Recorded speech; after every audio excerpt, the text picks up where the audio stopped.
the equivalence of the centripetal and the centrifugal forces in itself.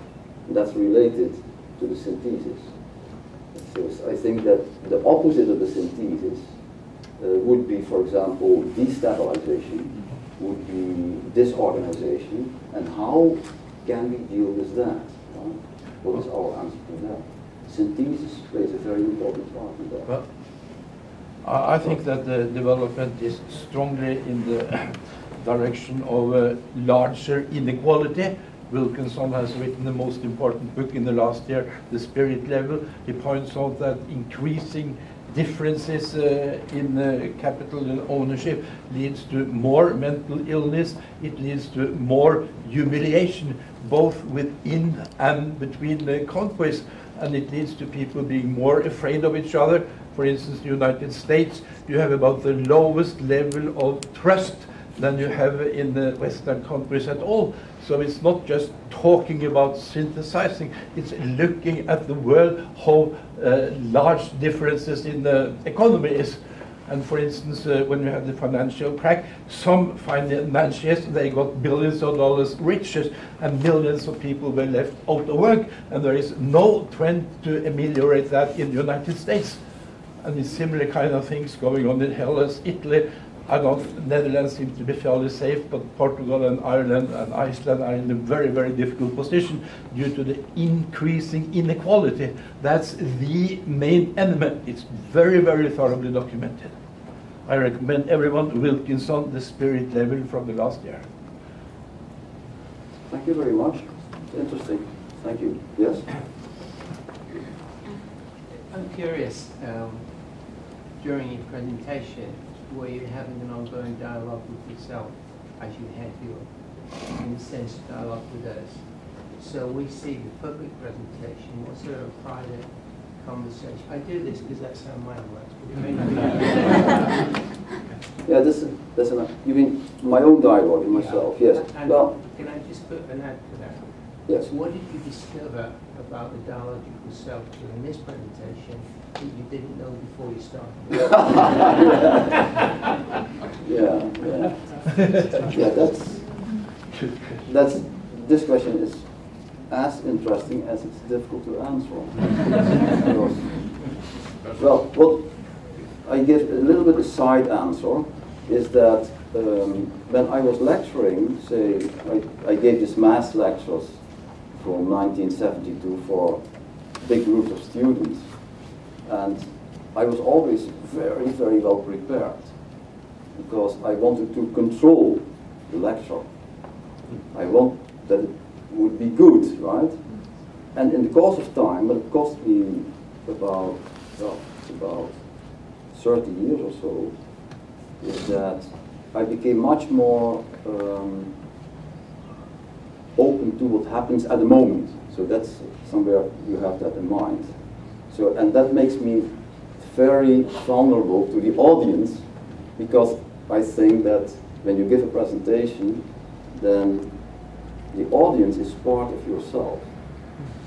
And the reactions of the audience evoke something in you, or don't evoke something in you.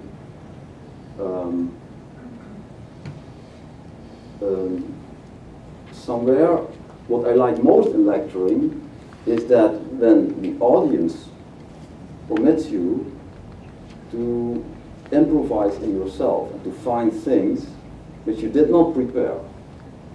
And thank you very much for giving me that opinion.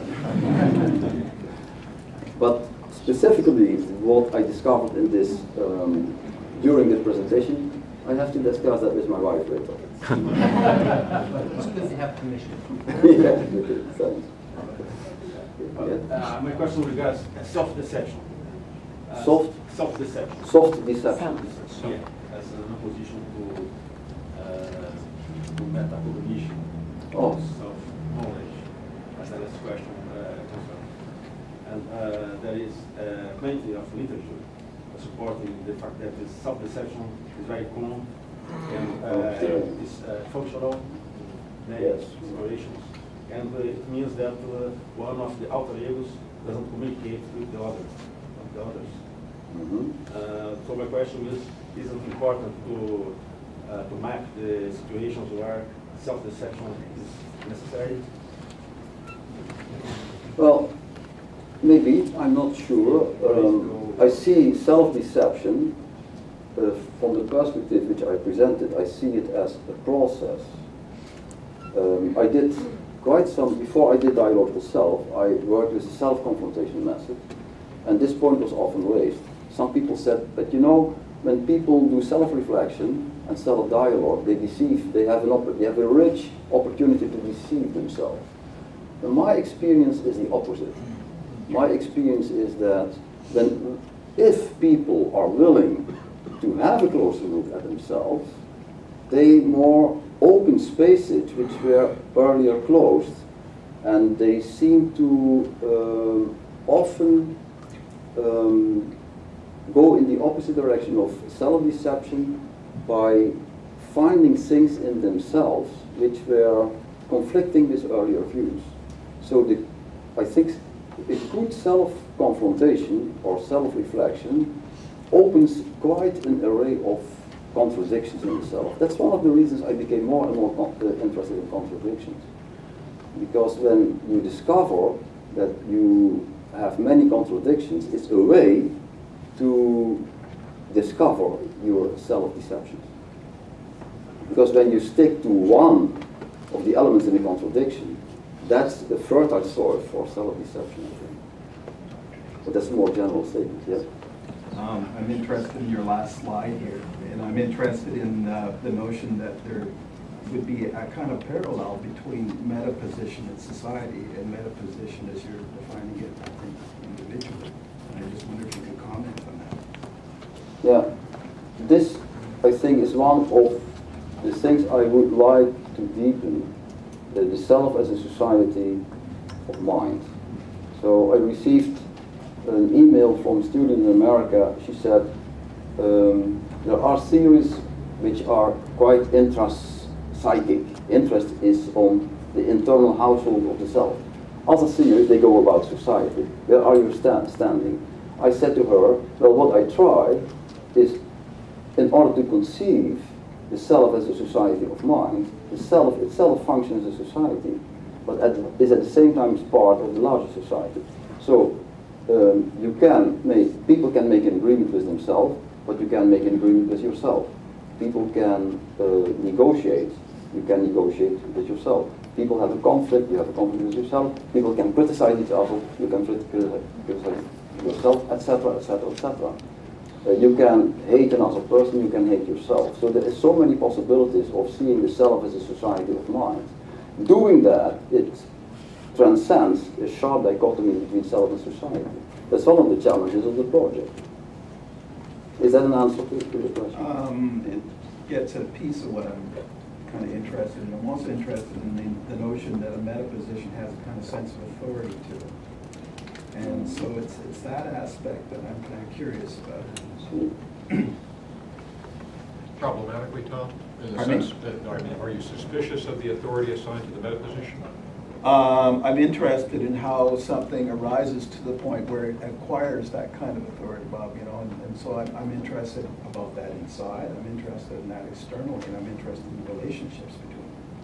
Well, a more theoretical answer could be that a metaposition is not a return to a self-contained identity, because the metaposition itself can be very dialogical. That was the reason that I showed the example of the therapist, because there was an emerging metaposition in the contact between the person and another. So metaposition, right, when you talk with one friend, you can develop another metaposition when you talk with a colleague or with another friend. So metaposition is subjected to the same kind of dialogue and monologue as is the other positions. So I know that Admiral Hermans would be happy to answer more of your questions. We're due now for a little bit of a break. It'll be a 10-minute break rather than 15 because we got started a little bit late this morning. So help yourself to some food, take a pit stop in the bathroom, and then we'll be heading out for our breakout session.